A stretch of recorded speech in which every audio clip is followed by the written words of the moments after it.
नमस्ते दोस्तों, TRS clips Hindi में आपका स्वागत है। सब्सक्राइब कीजिए, बेल आइकॉन दबाइए and enjoy the clip. I think यहाँ ना हमें पैशन के बारे में भी बात करना चाहिए। एक मैंने स्टैट पढ़ा था, एग्जैक्ट स्टैट मुझे याद नहीं, but it's something like 60% of your waking hours you spend in the office. कितना होता है रफली? Must be 60%, 70% at least. अभी आप अपने जिंदगी का इतना बड़ा हिस्सा ऑफिस में बिता रहे हो। आइडियली आपको अपने काम में मजे करने चाहिए, आपको मजा आना चाहिए अपना काम करते हुए। वो सिर्फ तब होगा जब आपकी पैशन और आपकी प्रोफेशन मैच होगी। कुछ कहना चाहते हो उसके बारे में आप? मेरा इसमें ना थोड़ा डिफरेंट पर्सपेक्टिव है। श्योर। मुझे ऐसा लगता है कि पैशन कुछ नहीं होता। ओके। मुझे ऐसा लगता है कि यदि आप किसी भी स्पेस में टाइम स्पेंड करोगे तो वो आपका पैशन बन जाएगा धीरे धीरे। इसमें ना एक बड़ी अच्छी इंटरव्यू है जेफ बेजोस की, जिन्होंने अमेजॉन शुरू किया था। And Amazon was started as a place जहां पे बुक्स बिकती थी। जेफ बेजोस को बुक्स का कोई पैशन नहीं है, पर जैसे जैसे वो घुसते रहे बिजनेस में, जैसे जैसे वो बुक्स बेचते रहे, उनका इंटरेस्ट जागता गया कि यार बुक्स तो मैं कैसे और बेच सकता हूँ, कैसे और पैसा कमा सकता हूँ, कैसे मैं अपनी कॉस्ट और कम कर सकता हूँ। तो धीरे धीरे एज ही वो सेलिंग बुक्स, उनका बुक्स और बिजनेस पैशन बन गया। था नहीं पहले। तो मेरे को भी, जैसे फॉर एग्जाम्पल मेरा जो पहला बिजनेस था वो एक सॉफ्टवेयर कंपनी था, ठीक है, जिसमें हम लोग बहुत एक टेक्निकल काम करते थे। मैं डिटेल में नहीं जाना चाहता। टेक्नोलॉजी और सॉफ्टवेयर कभी मेरा पैशन नहीं था। मैं तो खुद कोडर नहीं हूं, बट बिकॉज मैं बाय चांस उस इंडस्ट्री में घुस गया बिकॉज ऑफ अ कंपटीशन जो कॉलेज में मेरे हो रहा था, और मैं थोड़ा और डेप्थ में गया, थोड़ा और इंटरेस्ट बना, थोड़ा और डेप्थ में गया, और चीजें अनलॉक करी और इंटरेस्ट बना, और वो interest plus interest plus interest बनते बनते इक्वल टू पैशन हो गया धीरे धीरे। जैसे आई फील कि मेरे लाइफ के इस स्टेज में डेफिनेटली मैंने पैशन का फायदा उठाया है अब तक, बट बिजनेस कर करके मैंने ये भी सीखा है कि टैम नाम की एक चीज होती है, टोटल एड्रेसेबल मार्केट। अगर आप एंटरप्रेन्योरशिप में उतर रहे हो, आपके आइडिया एकदम जबरदस्त होंगे, पर उसके साथ साथ आपको टाइम के बारे में भी सोचना चाहिए। यानी कि जिस मैदान में उतर रहे हो वहां मोस्ट लाइकली आप पैसे कमाओगे या नहीं। टाइम शब्द आप समझाना चाहोगे? अरे ये मेरा फेवरेट टॉपिक है। ओके। टोटल एड्रेसेबल मार्केट, कि आपकी मार्केट कितनी बड़ी है। इसका बड़ा एक सिंपल एग्जांपल है। मेरे दो स्टूडेंट्स हैं, ये रियल एग्जांपल नहीं है, मैं एक हाइपोथेटिकल एग्जांपल दे रहा हूँ। मेरे दो स्टूडेंट्स हैं, एक बेचता है आमंड मिल्क। आमंड मिल्क आप समझते हो ना, बादाम का दूध, और एक बेचता है दूध। ठीक है जी। दोनों को 8 घंटे काम करना पड़ता है, कंपनी बनानी 8 घंटे काम करना पड़ेगा, दोनों को एफर्ट डालना पड़ेगा, दोनों को मार्केटिंग करनी पड़ेगी, दोनों को लोग हायर करने पड़ेंगे। पर दूध की जो मार्केट है ना, वो ऑलमोस्ट आई थिंक 50-60 हजार करोड़ की है। 50-60 हजार करोड़ की। पर जो आमंड मिल्क की मार्केट है वो शायद सिर्फ 500 करोड़ की है। Right, that is time. कि जो आपका जो प्रोडक्ट है उसकी मार्केट कितनी बड़ी है। जैसे कि अगेन बुरा एग्जांपल है, लोग ऑफेंड हो जाएंगे, पर विराट कोहली उतनी मेहनत करते हैं जितना एक इंटरनेशनल खो खो प्लेयर करते होंगे। बिल्कुल। पर पैसे ज्यादा कौन कमाता है? उसी मेहनत के लिए, सेम मेहनत के लिए पैसे ज्यादा कौन कमाता है? पैसों के बारे में सोचना चाहिए। इम्पैक्ट। अगर लाइफ में आप पैसे देखने लगोगे ना, नए पैशंस फॉर्म होने लगेंगे। ये मैं मानता हूँ। ये भी बात बिल्कुल ठीक है। और ये मुझे लाइफ में बहुत लेट पता चला है। नेक्स्ट लाइफ में मैं बोरिंग बिजनेसेस करना चाहता हूँ, रियल एस्टेट में घुसना चाहता हूँ, ये सब मस्ती करने के बाद।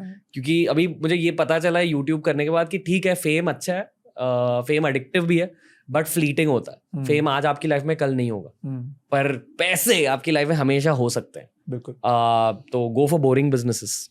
और जब हम जीडीपी ग्रोथ की बात कर रहे हैं, आपने एक्चुअली पॉडकास्ट के स्टार्ट में कुछ कहा था मैन्युफैक्चरिंग के बारे में। I am assuming that is also something time related. बिल्कुल। मतलब मैन्युफैक्चरिंग है जो, देखिए इस कमरे में कितना कुछ पड़ा हुआ है। ये माइक है, ये कपड़े हैं, ये कुर्सी है, ये नीचे, everything is manufactured. And manufacturing शब्द समझा दो पहले। Manufacturing is what is the right way? मतलब एक बड़ी फैक्ट्री है जिसमें एक चीज बनती है। हाँ। फैक्ट्रीज का बिजनेस। हाँ, फैक्ट्री में मैन्युफैक्चरिंग होती है। फैक्ट्रीज में सब जो ये चीजें बनती है मैन्युफैक्चर होकर आई हैं, बनकर आई हैं हमारे पास। अनफॉर्चुनेटली इंडिया में काफी जो हम चीजें यूज करते हैं, जो प्रोडक्ट्स यूज करते हैं, शायद ये कैंडल भी चाइनीज ना हो। ये तो डेफिनेटली चाइनीज या कोरियन या अमेरिकन होगी या जर्मन होगी। और आपने 4 देशों का नाम लिया, उन चारों ने मैन्युफैक्चरिंग से पैसा कमाया। सब ने मैन्युफैक्चरिंग से पैसा कमाया, बिकॉज मैन्युफैक्चरिंग आप एक्सपोर्ट कर सकते हो। पूरी दुनिया को इस पर्टिकुलर माइक की रिक्वायरमेंट है, जो कंपनी माइक बनाती है वो सिर्फ अपनी कंट्री में नहीं बेचती, ये पूरी दुनिया में बेचती है। और जब आप कुछ दुनिया में बेचते हो तो बाहर के पैसे आपके कंट्री में आ रहे हैं। इंडिया की ग्रोथ क्यों स्लो है या इतनी फास्ट क्यों नहीं है जितनी चाइना की थी पहले? वो इसलिए बिकॉज हम एक्सपोर्टिंग नेशन नहीं है, हम सिर्फ IT सर्विसेज एक्सपोर्ट करते हैं जिसमें हम कम पैसा कमाते हैं। यदि हम मैन्युफैक्चर्ड प्रोडक्ट्स को एक्सपोर्ट करेंगे तो हम ज्यादा पैसा कमाएंगे। हम एक्सपोर्टिंग नेशन क्यों नहीं है? पर वही मेंटालिटी नहीं, ऐसा लगता है दो चीजें हैं। यदि आपको मैन्युफैक्चरिंग नेशन बनना है जहां पे आप ये चीजें बना रहे हो, तो इसमें एक बहुत बड़ी चीज जो जरूरत है वो है कैपेक्स की, कैपिटल एक्सपेंडिचर। एक फैक्ट्री बनाना बहुत एक्सपेंसिव काम है। आपको रियल एस्टेट भी चाहिए, आपको फैक्ट्री का शेड भी चाहिए, आपको उसके अंदर जो मशीन लगती है वो भी चाहिए, और वो सब बहुत महंगा है। और इंडिया में जो इंटरेस्ट रेट्स है ना वो ज्यादा है, तो आपको लोन भी बहुत महंगा मिलता है इंडिया में। पहले तो मिलना मुश्किल है, इंडिया में सिर्फ 2 या 3% लोगों को ही लोन मिल पाता है, और जिनको मिल भी पाता है उनको भी 8-9% पे मिलता है। मतलब आपकी कंपनी का प्रॉफिट 8-9% से ज्यादा होना चाहिए, तभी वो आप लोन पे बैक कर पाओगे ना। सो इसलिए इंडिया में मैन्युफैक्चरिंग थोड़ी सी स्लो रही है, नंबर 1। एंड नंबर 2, 90s में जब इंडिया खुल रहा था तो IT सर्विसेज के बूम के कारण हमारा सारा का सारा फोकस सर्विस इकोनॉमी बनने में चला गया। हमारा सारा का सारा फोकस सॉफ्टवेयर इंजीनियर बनाने में चला गया वर्सेस मैकेनिकल इंजीनियर में। आज के दिन भी IITs में भी आपको पता है जो सिविल इंजीनियरिंग, इंस्ट्रूमेंटेशन इंजीनियरिंग, इनकी सीट्स खाली रह जाती हैं। इवन IITs में भी ये हम नहीं होने दे सकते। ओके, एक कॉलेज स्टूडेंट जो ये पॉडकास्ट देख रहा है या कॉलेज स्टूडेंट के पेरेंट्स जो चाहते हैं कि वो कॉलेज स्टूडेंट आगे जाकर एक मैन्युफैक्चरिंग बेस्ड एंटरप्रेन्योर बन जाए, उसका रोड मैप क्या है?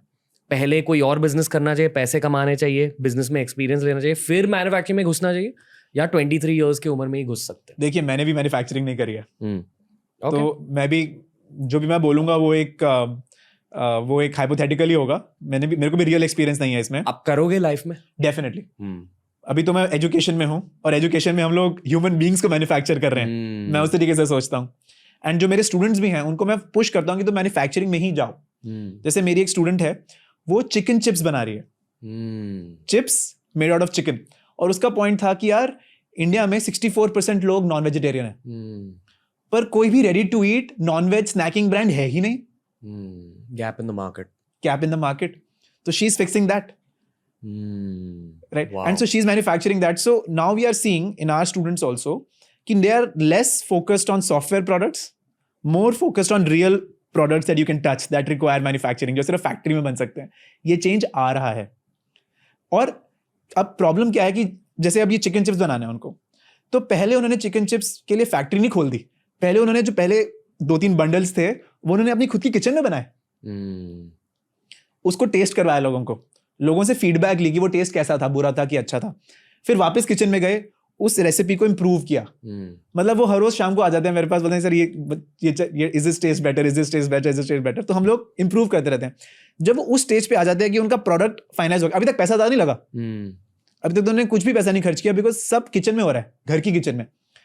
जब उनकी रेसिपी अच्छी हो गई, जब उनका ब्रांड का लोगो और एक आइडेंटिटी बन गई जो कि अच्छी है, देन हम इन्वेस्टर के पास जा सकते हैं। फिर हम इन्वेस्टर के पास जाएंगे, बड़ी कंपनीज, बड़े बैंक्स, बड़े वेंचर कैपिटल फर्म्स, और उनको बोलेंगे देखो मेरा ये प्रोडक्ट है, ये प्रोडक्ट अच्छा है, पर इसको मास स्केल पे मैन्युफैक्चर करने के लिए मेरे को फैक्ट्री चाहिए। और यदि उसको आपका प्रोडक्ट अच्छा लगा, आपकी पिच अच्छी लगी, आपके आइडियाज, थॉट्स, रोड मैप ठीक लगे, फिर वो आपको फंडिंग देगा। और काफी सारे शार्क्स हैं इंडिया में जिनके पास पैसा पड़ा हुआ है। 100% इंडिया में पैसे की कमी नहीं है। मैं आपको और बात बताता हूँ, बाहर का सारा पैसा, अमेरिका का पैसा, जापान का पैसा, जर्मनी का पैसा, ये कंट्रीज ग्रो नहीं हो रही हैं अभी। ये कंट्रीज ग्रो होती हैं आधे % पे, 1% पे। जापान तो शायद माइनस में ग्रो करती है, मतलब नीचे जा रही है, नेगेटिव ग्रोथ है, मतलब ग्रोथ नहीं है। तो ये लोग अपना सारा का सारा पैसा इंडिया भेजते हैं क्योंकि इंडिया में ग्रोथ है। अब फैमिली मनी के बारे में बात कर रहा हूँ। नहीं, मैं तो बैंक्स की बात कर रहा हूँ। जैसे फॉर एग्जाम्पल अमेरिका का एक बहुत पॉपुलर वेंचर फंड है, वेंचर कैपिटल फंड है, सिकोया करके, आपने नाम सुना होगा। नाउ सिकोया का एक इंडिया ऑफिस भी है, और सिकोया के इंडिया ऑफिस का सारा पैसा यूएस से आता है। तो उन्होंने यूएस से पैसा रेज किया और उसको इंडिया में लेकर आए, और अब वो इंडियन कंपनीज को दे रहे हैं। तो मतलब ग्लोब का पूरा पैसा इंडिया में आ रहा है। तो इंडियन एंटरप्रेन्योर्स जो नेक्स्ट 10-20 ईयर्स हैं वो इंडिया के हैं।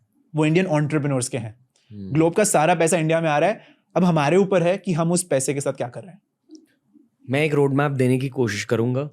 या तो आई फील आपको किसी मैन्युफैक्चरिंग एंटरप्रेन्योर के साथ क्लोजली काम करना चाहिए या उस इंडस्ट्री में काम करना चाहिए और इतनी तेजी के साथ, इतनी फिरोसिटी के साथ मेहनत करनी चाहिए कि आप नोटिस हो जाए वहाँ उस टॉप एंटरप्रेन्योर से। अगर आपको कुछ बनना है लाइफ में तो ऐसा कोई इंसान बनो जो आपके आइडल है, जिसके जैसा आप बनना चाहते हो। 5 साल उनके साथ काम करो, सीख लो सब, फिर शायद वही इंसान आपको हेल्प करेंगे उसे सेटअप करने में। बिल्कुल। पता है ये बहुत अच्छा रोड मैप है। हाँ, लॉयल्टी एक बहुत बड़ी चीज होती है बिजनेस में। टीम लॉयल्टी, ये वो अगर आपने किसी भी कंपनी के साथ 5 साल अच्छे से काम किया, उस कंपनी में बहुत ज्यादा चेंज लाई, आपको अपॉर्चुनिटीज मिलेंगे, पर उन 5 सालों के कोटा को खत्म करो। तो 22 to 30 बिजनेस मत करो, पर सीखो। हाँ, सीखो, एंटरप्रेन्योर से सीखो, स्टार्टअप से सीखो। जब एक बार सीख लिया, शायद उसी एंटरप्रेन्योर के नेटवर्क में से आपको इन्वेस्टर्स मिल जाएंगे, वही इन्वेस्टर बन जाएंगे आपके। जो एंटरप्रेन्योर्स होते हैं वो कभी किसी की ग्रोथ रुकाते नहीं, वो एक्चुअली एनकरेज करते हैं। ये मैंने देखा है, इंडियन एंटरप्रेन्योर्स की एक खासियत होती है, या दुनिया भर के एंटरप्रेन्योर्स की खासियत होती है। वो ब्लड में ही है ना, एंटरप्रेन्योरशिप डीएनए में है आपके कि ग्रोथ तू कर, मतलब आई अंडरस्टैंड योर ड्रीम्स, पर पहले आपको खुद को साबित करना पड़ता है। से एक लॉयल्टी फैक्टर बहुत जरूरी है, स्पेशली अगर आज आपके पास बिजनेस एक्सपीरियंस नहीं है। किसी के साथ बहुत देर तक काम कीजिए मेहनत के साथ। और शायद एक दूसरी रोड मैप, ये मैं खुद के एक्सपीरियंस से शेयर कर रहा हूँ। बहुत बेसिक लॉजिक है बिजनेस का कि आपके आसपास की दुनिया को स्टडी कीजिए, देखिए कि किन प्रोडक्ट्स की कमी है, उन प्रोडक्ट्स बनाने की कोशिश करें, और raising money, VCs, angel investors, इन सारी चीजों के बारे में सीखिए इंटरनेट से कि क्या होता है। एक और एग्जांपल देता हूँ। हमारी एक और स्टूडेंट है, तीन बच्चे हैं, उन्होंने इकट्ठे कंपनी शुरू करी है कॉल्ड सोलगप्पा। ठीक है, वेरी इंटरेस्टिंग कॉन्सेप्ट। उन्होंने बोला कि यार जो गोलगप्पे बिकते हैं मार्केट में वो हाइजेनिक नहीं होते। इनफैक्ट मध्य प्रदेश में तो शायद गोलगप्पे भी बैन हो गए थे क्योंकि उससे तबीयत खराब होती है लोगों की। तो उन लोगों ने क्या किया, एक मार्केट में प्रॉब्लम देखी, जैसे आप कह रहे थे कि हमने प्रॉब्लम देखी मार्केट में। तीनों जो बच्चे हैं वो गोलगप्पे के बहुत फैन है। तो उन्होंने बोला कि हम लोग जैसे सबवे एक क्लीन जगह पे मिलता है, तो हम लोग सबवे जैसी एक चेन बनाएंगे बट सेलिंग गोलगप्पास। राइट। अब इसका क्या रोड मैप होगा? अब इन्होंने क्या किया, पहले अपना स्टोर फ्रंट नहीं बना लिया, पहले जाके अपना स्टोर नहीं खोल लिया। उन्होंने पहले अपने कैंपस में ही ना, क्लासरूम के अंदर ही लोगों से टेस्टिंग करवाई, लोगों को बेचा, अपने क्लासमेट्स को बेचा, वहां से कुछ फीडबैक आई, इंप्रूव किया प्रोडक्ट, फिर अपने हॉस्टल में ले जाके और लोगों को बेचा। फिर उन्होंने एक पॉपअप स्टोर लगाया जिसमें ज्यादा इन्वेस्टमेंट नहीं लगती, वहां से कुछ कमाई करी उन्होंने अपनी एक्सेल शीट बनाई, उन्होंने देखा कि यार इतनी कॉस्ट लगती है, इतना प्रॉफिट हो जाता है। अब उनके पास सारा डेटा है, अब वो इन्वेस्टर के पास जा रहे हैं, एंड ये फ्रेश लोग हैं, मतलब फ्रेश आउट ऑफ कॉलेज लोग हैं ये, इनके पास वर्क एक्सपीरियंस भी नहीं है। और फिर अब अच्छा, दूसरी बात क्या है कि जैसे आपने बोला कि मेंटर्स हमेशा इनकरेजिंग होते हैं। लिंक्डइन एक बहुत अच्छा टूल है। यदि आप मैन्युफैक्चरिंग में जाना चाहते हैं और आप कैंडल्स मैन्युफैक्चर करना चाहते हैं, जैसे एन एग्जांपल, तो आप फिगर आउट करिए कि 5 कैंडल की कंपनीज कौन सी हैं इंडिया में और उनके सीईओज कौन हैं, और उनको लिंक्डइन पे मैसेज करिए कि I am passionate about candles और मुझे कैंडल बनाने सीखना है या कैंडल्स बनाने का बिजनेस शुरू करना है। Can I get 20 minutes of your time? उन 5 में से 2 का 100% रिप्लाई आएगा। ये मतलब मेरा कमिटमेंट है आपको।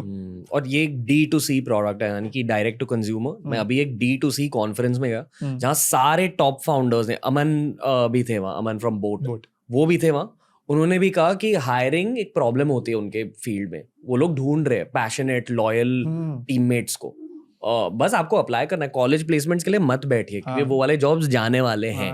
वो बहुत ही नीचे लेवल की जॉब्स हैं। और ऐसे जॉब्स में ना, जब आप फाउंडर के साथ काम कर रहे हो या कोई हटके रोल में काम कर रहे हो, आपको फास्ट ग्रोथ भी मिल सकती है। यस, ये जानना जरूरी है। अदरवाइज आप कॉर्पोरेट लैडर में स्टक हो जाओगे।